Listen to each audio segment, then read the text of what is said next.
बाबा कादम यांची कादंबरी चिनार. प्रकरण 3. श्रीनगरच्या टुरिस्ट सेंटरमध्ये ती लक्झरी बस आली तेव्हा रात्रीचे 9:30 वाजले होते. पण त्यावेळी देखील हॉटेलवाल्यांच्या अन हाऊसबोटीवाल्यांच्या दलालांनी एकच गलका केला. त्यावेळी हॉटेल न्यूडोज, ब्रॉडवे, ओबेरॉय यांच्यापासून ते अगदी फालतू बॉम्बे, गुजरात लॉजसारख्या हॉटेलवाल्यांचे त्यात दलाल होते. काकाजींनी इंडियाना या लक्झरी हाऊसबोटीचे रिझर्वेशन केले असल्याने त्या दलालांना पुसायचे कारण नव्हते. पण रात्रीच्या वेळी त्या हाऊसबोटीत जायची अडचण होती. तशात सोबत सुनीता आणि तिची आजारी आई. प्रवीण, आपण आजची रात्र टुरिस्ट सेंटरवरच घालू. तो इंडियाना हाऊसबोटीचा नोकर कुठं दिसत नाही. तुम्ही 2 डबल रूम्स मिळतात का पहा. तो पलीकडे लाईट दिसतो ना, तिथं ऑफिस आहे. प्रवीण आपली बॅग तिथंच ठेवून ऑफिसकडे गेला तेव्हा काकाजी म्हणाले, सुनी, अशा अनोळखी प्रदेशात मदतीला कोणी असलेलं बरं असतं, नाही तर काय. पण त्यांची पूर्व माहिती नसताना देखील तुम्ही त्यांच्यावर विश्वास दाखवता. काकाजी हसले आणि म्हणाले, सुनी, मी मुंबईत लहानाचा मोठा झालो आहे. मला चेहऱ्यावरून माणसं ओळखता येतात. हा तरुण उमद्या स्वभावाचा आहे. थोडासा फॅडिस्ट दिसतो, पण अजून बच्चा आहे. कसली झळ लागलेली दिसत नाही. इतक्यात प्रवीण परत आला आणि म्हणाला, काकाजी, 2 बेडरूम्स मिळत नाहीत.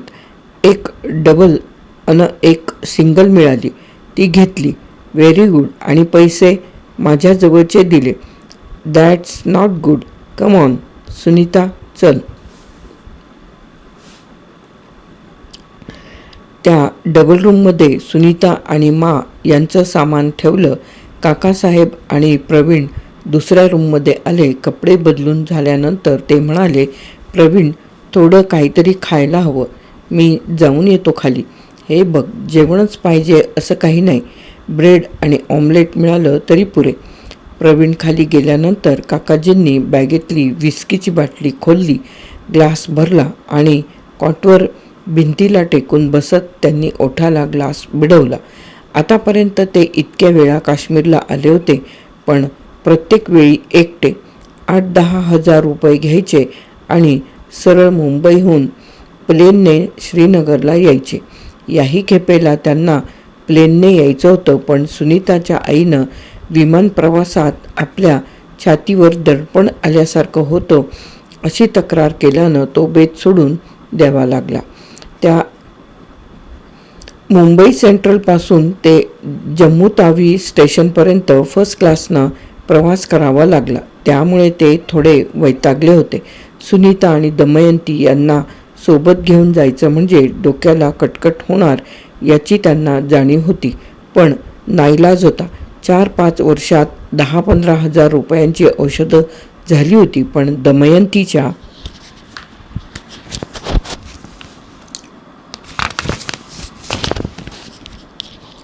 तब्येतीत तसूभरही फरक पडला नव्हता. इथं चिनारच्या सावलीत 1 महिनाभर राहिल्याने काय फरक होतो हे पाहायचं होतं. दाल सरोवराच्या पाण्याची स्वतः काकाजींना खात्री होती. प्रवीणसोबत एका पोऱ्याला घेऊन ट्रेमधून ब्रेड, बटर आणि ऑमलेट्स घेऊन आला. समोर काकाजी हातात ग्लास घेऊन बसल्याचं पाहताच तो काहीसा दचकला. Come on young man, join me. काकाजी बाटलीकडं बोट दाखवू लागले. Oh no thanks sir, this is too much. मगा गाडीत सिगारेट ऑफर केली, तीही ओढली नाहीस. ड्रिंक्सही नाही. चहा तरी घेतोस ना? मगाशी नाही घेतला, प्रवीण हसत म्हणाला. मग आता एक पेग घे. बिघडत नाही, त्यामुळं इथल्या थंड हवेला ते मानवतं. मी असं करतो, यातलं खायचं थोडं पलीकडे सुनीताला देऊन येतो. ओके. पैसे कितने हुए? काकाजींनी त्या पोऱ्याला विचारलं. पैसा दे दिया. काकाजी यावर हसले. त्यांनी उजव्या हातानं एक घोट घेतला आणि डाव्या हातातली सिगारेट तोंडात धरली. प्रवीणनं परत आल्यानंतर त्या पोऱ्याला सांगितलं, कल सुबह प्लेट्स वापस लेके जाना. तो पोऱ्या निघून गेल्यानंतर काकाजी प्रवीणला म्हणाले, बराच पैसा सोबत आणलेला दिसतो. त्यावर प्रवीण म्हणाला, आता संपले. उद्यापासून तुम्ही खर्चाला दिले तरच. What a good joke. All the way you come from Delhi and you have no money. खरंच काकाजी, आता माझ्याजवळ 10 रुपयेसुद्धा शिल्लक नाहीत, हे पहा. असं म्हणून प्रवीणनं आपले खिसे बाहेर काढून दाखवले आणि बाजूला ठेवलेली छोटी बॅग त्यांच्यासमोर उघडी करून दाखवली. माझी भेट झाली नसती तर नसती, सहज प्रवीण बोलून गेला. मग राहिला असतास कुठं? खाल्लं असतंस काय? या देशात प्रत्येकाला राहायला जागा असतेच कुठे? शिवाय 2 वेळा पोटभर खायला मिळणारे किती जण आहेत? वंडरफुल. आता तो ग्लास घे. मला जशी हवी तशी कंपनी मिळते आहे. घे, लाजू नकोस. दिल्ली मुंबईतले सारेच कामगार पुढारी कारखानदारांच्या ग्लासाला भिडवून स्कॉच पितात. तू पुढारी आहेस तर. प्रवीणनं ग्लास घेतला. काकाजींनी त्यात थोडी विस्की ओतली आणि ते म्हणाले, हवं तेवढं डायल्यूट करून घे. प्रवीणनं भरपूर पाणी घेतलं आणि तो ग्लास उंचावून म्हणाला, cheers sir. Cheers young man. आता मला सांग, तू एकटाच श्रीनगरला का आलास? मी का आलो असावा? आपला तर्क आहे. मी का आलो असावा? आपला तर्क आहे. त्यावर काकाजी म्हणाले, एक तर तुझा प्रेमभंग झाला असला पाहिजे. दुसरा तर्क म्हणजे तू दिसतोस बड्या घराण्यातला, पण घरी तुझं फारसं पटत नसावं म्हणून तू घर सोडून येण्याचीही शक्यता आहे. काकाजी, मी कंटाळून घर सोडलेलं आहे, हीच खरी गोष्ट आहे. माझ्या आईवडिलांशी पटत नव्हतं. त्यांना मी हॉटेल सांभाळावं असं वाटत होतं. त्याआधी मी लॉ ग्रॅज्युएट होऊन सुप्रीम कोर्टात वकिली करावी यासाठी त्यांनी प्रयत्न केला होता. या देशात भांडवलदार लोक, मजूर आणि शेतकरी यांची पिळवणूक करून जगतायत. त्यांची पिळवणूक थांबवण्यासाठी या देशातल्या तरुणांनी एकजुटीनं प्रयत्न करायला हवा. मला अशा संघटनेत सामील व्हायचं होतं. या देशातली आर्थिक विषमता दूर व्हायला हवी. इकॉनॉमिकल डिस्पॅरिटी निघून जायला हवी.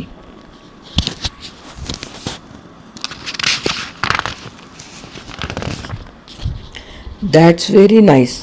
घे, तुझा ग्लास अजून तसाच आहे. प्रवीणनं एक घोट घेतला आणि यावेळी काकाजींच्याकडून सिगारेट मागून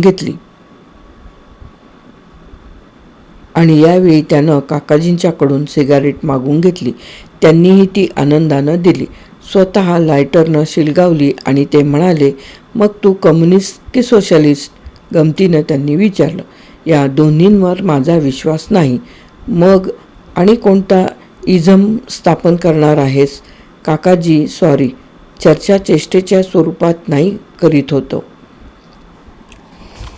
पण प्रवीणला ते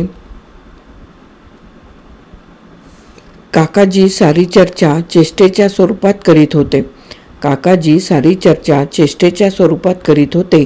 पण प्रवीणला ते सारं खरं वाटत होतं. काकाजींच्या चेहऱ्यावरचे भाव अत्यंत फसवे होते. आपण सारे खरोखरच गंभीर होऊन ऐकतो आहे असं ते प्रवीणला भासवत होते. इझम स्थापन करणार नाही, कारण आताच या देशात 1760 इझम्स आहेत. त्यांची आपसात लठ्ठालठ्ठी सुरू आहे. ज्यांना खरोखरच जनसेवा करायची असते त्यांच्यात मतभेद निर्माण होऊच शकत नाहीत.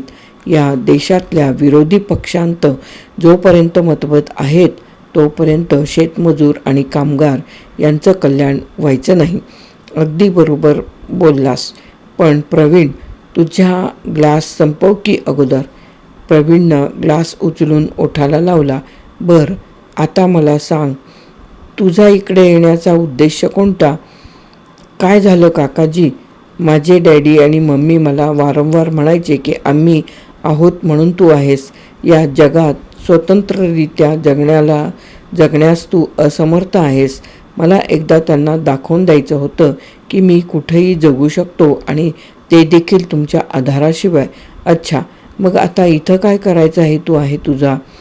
अजून काही ठरलेलं नाही.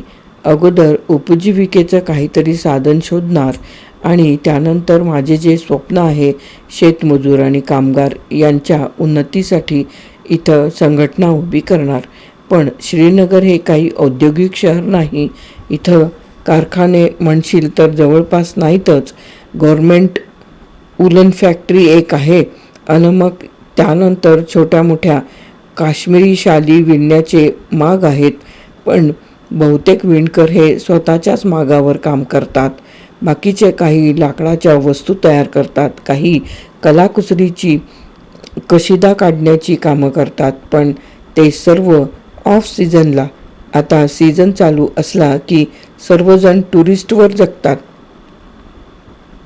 पण समाजामध्ये दुसऱ्यांच्या कष्टावर जगणारा असा एक भांडवलदार वर्ग कुठेही असतोच. आपण त्या दृष्टीने विचार केला नसेल कदाचित. या इथल्या शिकाऱ्यावाल्यांचे काही प्रश्न असतील. एकूण काय तर कष्ट करणाऱ्यांना सुबत्ता मिळवून देण्यासाठी सतत झगडत राहायचे. हो हो हो हो, कुणीतरी हे काम करायलाच हवं खरं.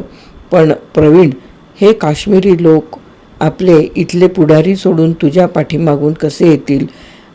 भारतीय हद्दीतून आलेल्या प्रत्येकाबद्दल त्यांच्या मनात संशय असतो. माझी ओळख पटली की तो संशय दूर होईल ना? मला आपलं वाटतं तू चुकीची भूमी निवडलीस. कलकत्ता, मद्रास, मुंबई ही ठिकाणं औद्योगिक केंद्र आहेत. तुझ्या तत्त्वप्रणालीला ती क्षेत्र पोषक ठरली असती. पण थोडे दिवस मी श्रीनगरमध्ये तो प्रयोग करून पाहणार आहे. ठीक आहे, पण उपजीविकेसाठी काय करणार? इथले लोक जगतात ते बाहेरून आलेल्या प्रवाशांवर. तू तुझे गुजराण कशावर करणार? काकाजी, तो विचार मी अद्याप केलेला नाही. केव्हा करणार आहेस? प्रवीणला त्यावर काही उत्तर देता आले नाही. तेव्हा काकाजी गालातल्या गालात हसले. त्या रात्री प्रवीणला बराच वेळ झोप लागली नाही. काकाजी म्हणतात त्याप्रमाणे आपण ही भूमी शोधायला नको होती असं त्याला वाटू लागलं. बराच वेळ तो अंथरुणावर विचार करत पडला होता.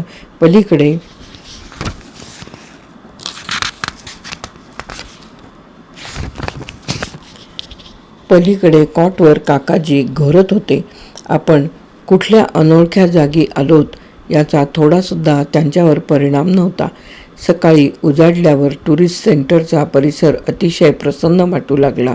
पूर्वेकडं शंकराचार्यांच्या टेकडी अडून सूर्यनारायण वर चढत होते. डाव्या बाजूला विस्तीर्ण असं दाल सरोवर, त्या भोवतालची एका ओळीनं उभी असलेली सफेदाची सरळसोट झाडं, मध्येच एखादा प्रचंड चिनार वृक्ष, दूर क्षितिजावर दिसणारी धवल शिखरांची रांगच्या रांग पाहून प्रवीणला प्रसन्न वाटू लागलं. काकाजी उठले. कॉटवर बसून त्यांनी एक जांभई दिली. अरे राम! प्रवीण, काय झोप लागली रे? वंडरफुल चहाचा काय बंदोबस्त? आपण उठायचे होता म्हणून थांबलो. सुनीता, तिची आई उठल्या का? मी गेलो नाही तिकडे. लाजतोस? इतक्यात दारावर टकटक झाली. प्रवीणनं उठून दार उघडलं. सुनीता दारातून आत येत म्हणाली, काका, गरम पाणी हवं होतं. आमच्या बाथरूममधला गिझर चालू होत नाही. कुठल्या सरकारी इमारतीतले गिझर चालू असतात? प्रवीण, बघ बाबा जरा, आपल्या खोलीतला तरी चालतो का? हो, मी आत्ताच तोंड धुवून घेतलं. मग आपण खोल्यांची अदलाबदल करू. सुनी, तू आणि दमयंती आंघोळ करेपर्यंत इकडे या. नको, मी पाणी घेऊन जाईन इथून, सुनीता म्हणाली. श्रीनगरला यायचं ते विश्रांतीला की कामं करायला? काकाजी, मी नेऊन देईन पाणी, प्रवीण एकदम बोलून गेला. बघा, अरे पण अगोदर चहा सांगून ये ना. उठल्या उठल्या 2 कप घेतल्याशिवाय मी कोणताच कार्यक्रम करू शकत नाही. आणि हे बघ, 2-3 पेपरही घेऊन ये. काकाजींच्या सहवासात प्रवीणला परकेपणा जाणवत नव्हता. त्यांचं हसणं बोलणं सारं कसं अगदी पूर्वपरिचय असल्यासारखं त्याला वाटत होतं. खाली तो वेटरला चहाची ऑर्डर देऊन बुक स्टॉलमधून पेपर घेऊन आला. काकाजींनी पेपर चाळायला सुरुवात केली तेव्हा प्रवीण म्हणाला, काकाजी, मी तो इंडियाना हाऊसबोटीचा एजंट दिसतो का पाहतो. बघ, आपल्याला दुपारी ही जागा सोडायलाच हवी. सुनीता, विचार, खालून काही आणायचं का. जी. प्रवीण प्रथम गरम पाण्याच्या बादल्या घेऊन गेला तेव्हा सुनीताची त्याची नजरानजर झाली. हा अनोखा तरुण कसा काय आपल्या कुटुंबाशी इतक्या लवकर एकरूप झाला याचं तिला राहून राहून आश्चर्य वाटत होतं. काही हवं नको विचारून प्रवीण खाली गेल्यानंतर सुनीता काकाजींच्याकडे आली तेव्हा काकाजी तिला पाहताच म्हणाले, सुनी, हे बघ, हा कोण आहे. कोणाबद्दल म्हणता तुम्ही. हा पेपरमधला फोटो बघ, प्रवीणचाच. बघू. सुनीतानं तो पाहिला. त्याखाली लिहिलेला मजकूरही वाचला. त्याच पेपरमध्ये प्रवीणसंबंधी छोटी बातमी होती.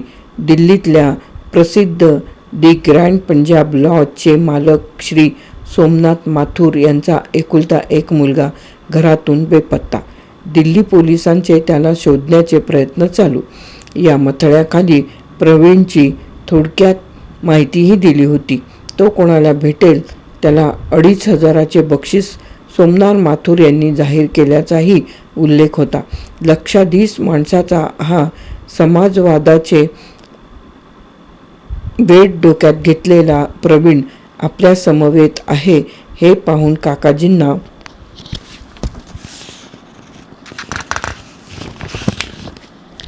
आणि सुनीताला आश्चर्य वाटलं.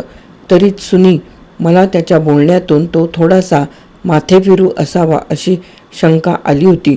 पण काकाजी, त्याच्या आईने अन्नाचा कण देखील पोटात घेतला नाही असं लिहिलंय. यानं जायला हवं परत. छट. अगं, ते तसं मुद्दाम लिहितात.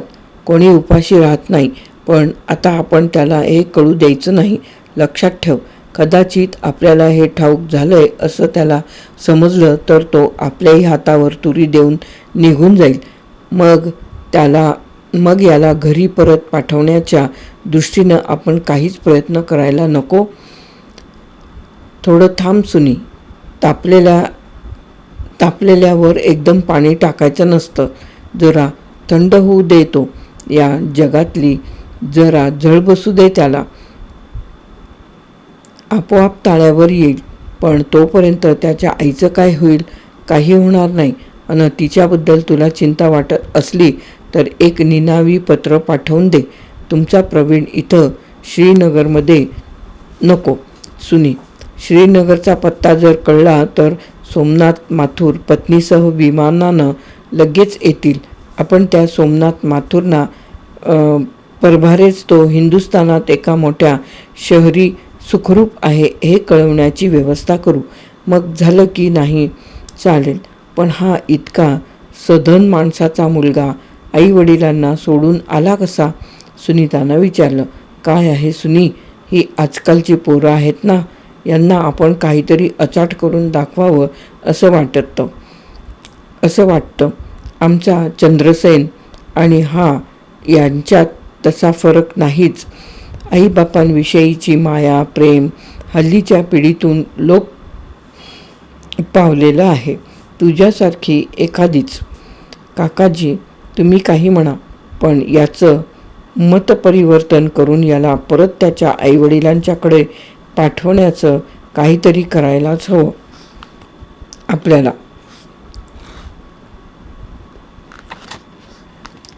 ते बघू. निदान महिनाभर आपल्या समवेत तरी तो राहील. महिनाभर त्याची आई जिवंत राहील. चंद्रसेनची आई आता 5 वर्षे राहिलीच ना. निदान मुलगी तरी तिच्याजवळ होती. हा एकुलता एक आहे. डोंट वरी. सुनीता निघून गेल्यानंतर प्रवीण परत आला. येताना तो इंडियाना हाऊसबोटीच्या एजंटला शोधून घेऊन आला होता. तो परत येईपर्यंत सर्वांची स्नाने उरकली होती. आतापर्यंत सुनीता प्रवीणकडं एका निराळ्याच नजरेनं पाहत होती, पण वृत्तपत्रातली ती बातमी आणि जाहिरात वाचल्यापासून तिची त्याच्याकडे बघण्याची दृष्टी स्नेहपूर्ण झाली.